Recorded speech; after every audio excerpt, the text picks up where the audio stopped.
Hello, everyone, and welcome back to the Social Media Decoded podcast, the number one podcast to help you understand social media better so that you grow your business, get more clients, and monetize. And today I have two special guests. Now, you all know I get really, really excited when we have special guests, and we have two today, Cassie and Erika, and they are marketers. And y'all know I love geeking out on all things marketing. So, welcome, Cassie and Erika, to the show. So excited to chat today.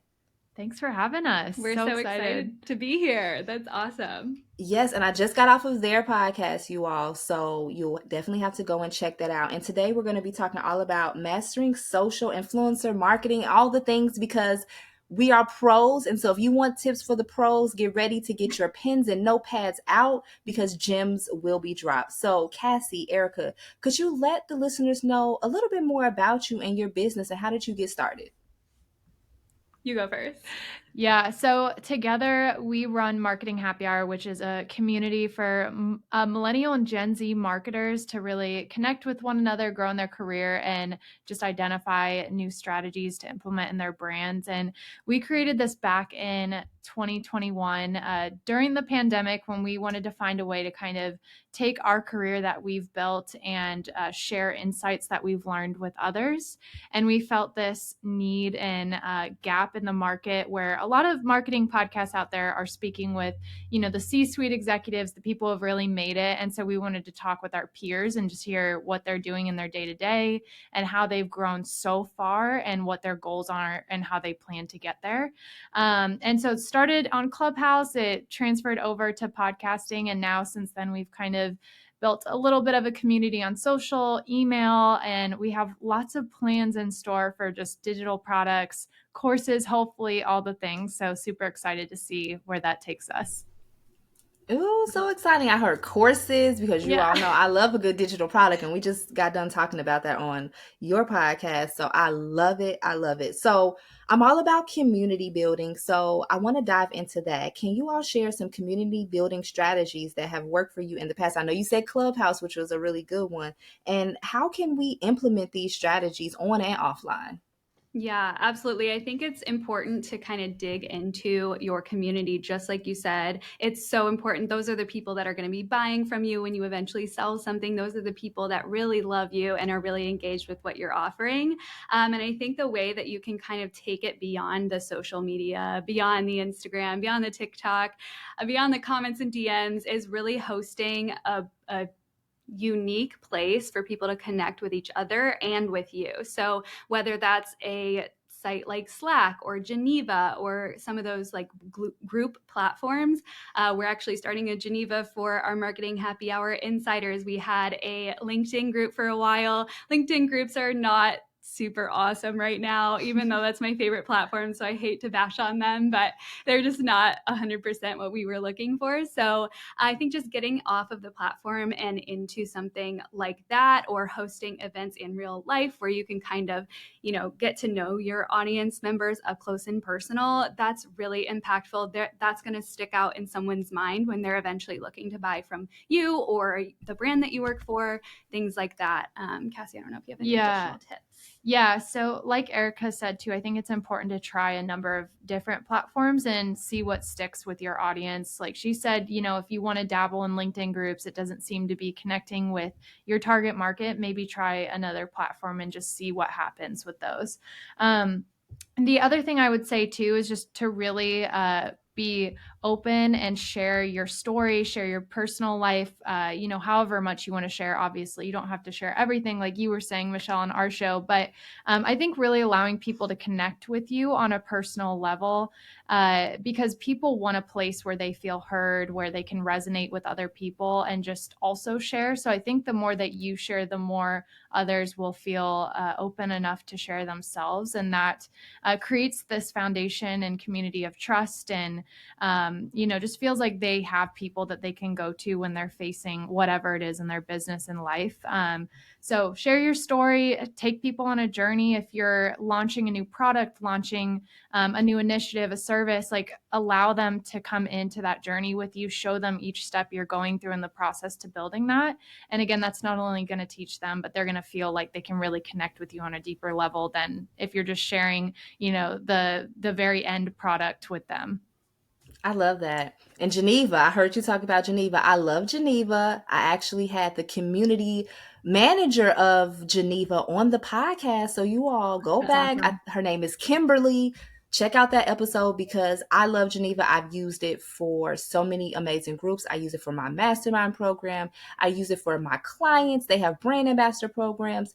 I think it's like Facebook groups on steroids. So I'm really glad that you brought up Geneva because I just think it's another way and another platform that we can really tap into. It doesn't have an algorithm like Facebook, so you're able to really get in touch with people right then and there. So I love that. And we had again the community manager on here, so definitely check that out. I'm a Geneva fan. It is so much you could do with it. I mean, we could do a whole episode on that. A whole episode.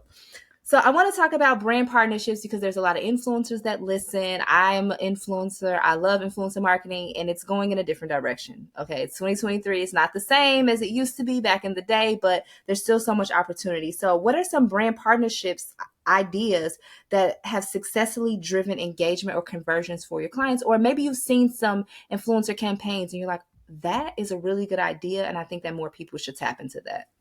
Yeah, absolutely. I think the key today to influencer marketing, to brand partnerships, all of that is to make something a long-lasting engagement. So you're not just having a ton of people post a one-off thing that promotes your brand. You're really building relationship and really building community with the creators that you're working with or the brands that you're working with to then reach their audiences and have different hits on their like different touch points, and just continue that relationship over the course of, I don't know, months or a year or something. And then they're constantly your top of mind when they're thinking of your category of product because they follow someone that they love on social media and they're talking about you all the time.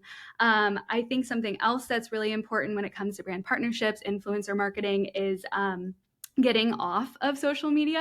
I say that a lot. I'm just like so pro getting off social media. Obviously, social media is amazing, and that is like such a great free tool to build your brand. But the more that you can connect in real life or connect with, a brand and an influencer can connect in something along the lines of like an actual product that you are co-creating, that'll bring in more money. That'll bring in, more eyes on your brand, especially if it's something like, I know we see recently Alex Earl, right? She's huge on TikTok. She's like the biggest creator of the moment. And she just created a energy drink with a brand called Amino Lean, I believe. And that is like selling off the shelves. It's pretty much sold out everywhere. It's now on Amazon, so they're getting all of that Amazon business. It's wild. So as much as you can do that kind of thing, reach new audiences, go places where your current audience isn't so that you're exposed to them. So if you're thinking along the lines of maybe you're a beauty brand and you want to get into the heads of someone who's like maybe not beauty focused, you normally would think, oh, I should go after the beauty creators. I should go after the wellness creators. I should go after other wellness brands or beauty brands to partner with them for giveaways or things like that. Go into other spaces because that's the way that your campaign will work the best. Oh, I love that. Going to other spaces because, I mean, they may not be in the space you're looking for. So I love that. And there's so many opportunities. And yes, I do not agree with one-off influencer partnerships. They just don't work as well. Maybe back in the day, but we're in 2023. So we have to, think about the innovative ways, and people, they have to see your product more than once. And you doing a one-off with that influencer is a disservice to both you and the influencer, because it's like, hey, this was this one thing. I'm telling you about this polar seltzer one time. Y'all know I love polar seltzer. I'm telling you about it one time, but if I tell people about it over and over, it gets into their heads and they're like, oh, Michelle talked about that. Oh, Erika talked about that product. Yeah. So that was definitely some really good tips. And I hope you all were taking notes. If you love what has been being said here on the Social Media Decoded podcast, make sure you tag me on Instagram at Michelle L. Thames and let us know what you thought about this episode. So now I want to get into what most people don't like. Social media is evolving. Instagram is always changing. I know. I feel like I get not hate mail, but every time I post like an Instagram update, I know that something's coming. Someone's going to say something that they don't like it. And my whole thing is I'm positive with the approach to Instagram because here's how I think about it. It's a business. all of these platforms are a business, and you have a business. And I'm pretty sure if you wanted to change something, you would change it. Of course, you're going to think about what the people would say, but ultimately you're going to go with what's best for your business. So social media is constantly evolving. So what are some tips that you have if someone is trying to keep up with the trends? They're like, oh my God, Instagram's always changing. What are some tips that you have for the listeners today? Yeah, absolutely. So I think the biggest thing is just using the platforms, paying attention. And there's a lot of different creators and accounts that you can follow. Podcasts you can listen to, Social Media Decoded being one of them, where you can just really be in touch with some of the things happening on a day-by-day basis, because it is almost a day-by-day thing. We're just taking it one day at a time, figuring out what's going to happen next. But the biggest thing I always recommend to brands, and even we try to implement for ourselves, is if something is being rolled out, give it a try, give it a go, test it for yourself, use it in your own unique way too. I think a lot of times we feel like we have to use it in the same way that everyone else is using it. So kind of try it and put your own unique spin on it. And you may come up with a strategy that works so well, and you can just continue to implement that. There's a lot of great resources too, like Social Media Today is one that I have stayed in touch with and stayed updated from since the very beginning of my career. So just subscribing to newsletters like that, where they'll give you those day-by-day alerts. Like I said, with Instagram, Adam Mosseri, head of Instagram, he's a great person to follow, but he also kind of gives, I know, a lot of us anxiety every time he posts, and we're like, all right, what is it today? But that's good. Like, he's sharing that because he wants you to get in the platform. He wants you to get using it, get testing everything. But I think ultimately right now the trends are headed in the direction of AI. Short form video is still here to stay. So just paying attention to what's continuing to change and adapt in those areas, but just overall, use all of the softwares, kind of test and try. Don't over justify why you should or shouldn't do something. Give it a go, analyze, look at the data, pay attention, test over time, and then just kind of go from there and optimize. Oh, that was a master class right there. So many amazing tips. And yes, every time Adam, I call him Uncle Adam. Hey, Uncle Adam. Every time he posts, it's like, Yeah. What is it now? what is it today? And then I feel like when I come with the information to the people, they're like, Michelle, something else. But I'm like, well, I'm just telling you what Uncle Adam said. So Yeah. I kind of like, I like to make it fun, so it's not so daunting. So that's why I call him Uncle Adam. So any post that you see with the Instagram update, I'm sure he's going to have something next week. And I'm sure I probably missed the update this week, but I mean, I'm sure there's something. But he is using the platform. And I think it's really good that him, as the head of Instagram, that he does say, hey, this is what we're changing. And he has a broadcast channel. I know we were talking about broadcast channels over on your podcast, which you all have to make sure you check out. But he has a broadcast channel. So if you want to stay up to date, including Social Media Today and all of that, just join his broadcast channel and Mark Zuckerberg's broadcast channel, and they will tell you everything that they will update. I guarantee you. Yes, I think too, another thing to just point out along the lines of trends and tips along the lines of social media is just you don't have to do everything. You don't have to spread yourself so thin. So when something comes along that's, a new update that you're like, oh, I'm scrambling because I have to do this thing, to keep up with everyone. Give yourself grace. If that's going to spread you too thin, you don't have to do everything. Obviously, test and learn what is actually working, but it's better to do some things excellently and execute well on those things than to try to do it all and only do like a not great job. Yeah. So I always like to say that. No, I agree. No shiny object syndrome. Stop Right. going after everything. Slow down. That's what that sounds like. Yeah. So I want to talk about growing and starting a podcast, because we all know that this is not an easy feat. And there may be some listeners here who are thinking about starting a podcast. So what is some advice that you want to give to anyone who may be thinking about starting a podcast, and how can it really help their business when it comes to the marketing aspect? And what have you seen work best? Yeah, I think just do it. I mean, you don't have to wait until you're perfect. You don't have to wait until you have like 50 outlines for what your upcoming episodes can be. I know when we were starting, we didn't know what we were doing at all. We didn't even have a mic. We were just recording on this free app on our phone. Like, we did not know anything about it. And we've grown so much in the last 2 years. And I think you do have a voice, and it's good to share what's on your mind with people. And obviously building a community is a huge part of what podcasting can do for your brand. So I think that's my biggest piece of advice, is just go for it. I mean, you can adjust along the way. I think our first episode of Marketing Happy Hour, it sounds so scripted. We do not sound cute. But Don't it's listen fine. to it. Don't go listen to it. We've come a long way since then. And, you just get more comfortable every single time that you do something like that. It's just like public speaking. It's just like showing up on social media. You get more comfortable the more that you do something. So yeah, just start. Just go ahead and do it. Yeah. I think the other thing too is like identify, and you don't have to have all of this locked down at the very beginning, but identify how you're going to serve. What solution are you providing to your audience? Are you providing daily insights for small business owners? Are you helping millennial or Gen Z career professionals grow in their career? Like, really identify who you're speaking to and what you're trying to take them through, what that journey looks like. And then I also think in terms of growth, one of the things that's helped us tremendously is getting guests on. So identifying who speaks to our same target market, looking at like-minded professionals like yourself, bringing people like you on the show and tapping into your network and introducing them to a new a new set of resources or episodes, and have a different perspective of that, I think is huge as well. And then another thing too, when you get there, we didn't start with this, but launch a website, start putting your show notes on that website. That helps with some of that SEO exposure.